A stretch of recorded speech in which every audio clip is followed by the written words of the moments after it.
كشف الدكتور جمال شعبان عميد معهد القلب السابق عن سبب وفاة الفنانة شيرين سيف النصر. وكتب جمال شعبان عبر حسابه بموقع فيسبوك: شيرين سيف النصر الفنانة المحترمة عاشت في صمت ورحلت بهدوء، ومين ما يحبش فاطمة قصدي شيرين.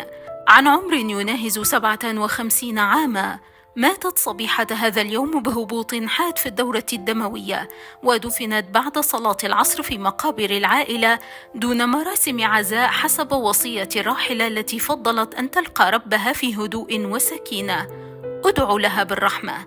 وكان شقيقها شريف سيف النصر أعلن عبر صفحته الرسمية بموقع التواصل الاجتماعي فيسبوك خبر وفاتها قائلاً: توفيت إلى رحمة الله اليوم أختي الصغيرة غير الشقيقة الفنانة شيرين سيف النصر، وتمت الصلاة والدفن في مقابر العائلة في هدوء وسكينة كما طلب